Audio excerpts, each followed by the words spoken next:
Hello काजी कहाँ व्यस्त है? हम तो लगातार लगन में मस्त है। रखो फोन रखो। अरे अरे अरे हेलो डीजे डीजे चुप रहो दो अमरजीत अमरजीत अरे सब कुछ अमरजीत किया दे लेकिन अभी ट्रेन सहरसा शर्मा सहरसा हम लोग छाती के घरी का करते? बिजी होके के पूछो ना रीजन सोना देखो शादी के चलता सीजन सोना कल संतोषवा के शादी रहे आज मंतोषवा के बा बिजी होके के पूछो ना रीजन सोना देखो शादी के चलता सीजन सोना साला लगन लगे की झेला दी बाबू खेलेगा फ्री फायर आई खेलेगा ना मनबे खेलेगा लोग उसके तो बोली होता है जाती हमारे जान फिर फायर खेला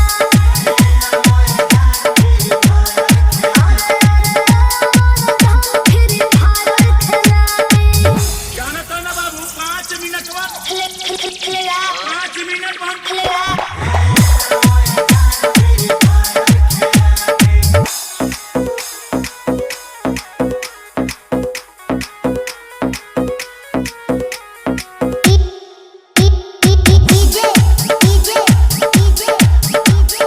अमरजीत अमरजीत अमरजीत अमरजीत सहरसा शर्मा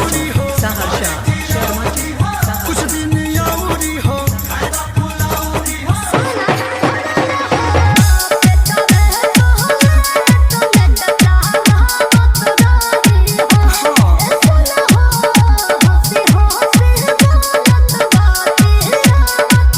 रहे दे माई जानी तो घर से बेला दी ये कौन है जो बार बार मुझे फ्री फायर खेलने के लिए उकसा रहा है अरे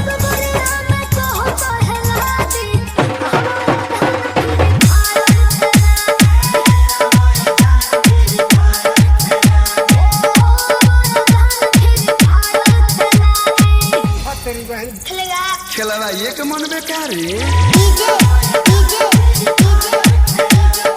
अमरजीत अमरजीत अमरजीत अमरजीत सहरसा शर्मा सहरसा शर्मा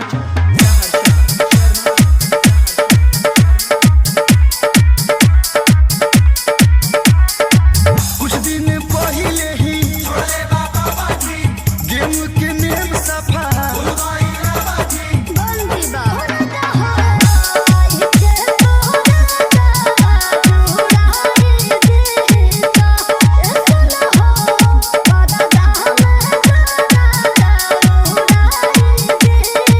कल बसी अब बात फैला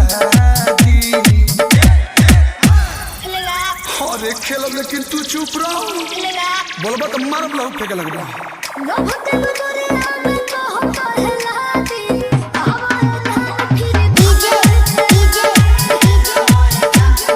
अमरजीत अमरजीत अमरजीत अमरजीत सहरसा शर्मा सहरसा शर्मा हो जाए जो फ्री फायर पे bye bye tata see you फिर से मिलते हैं।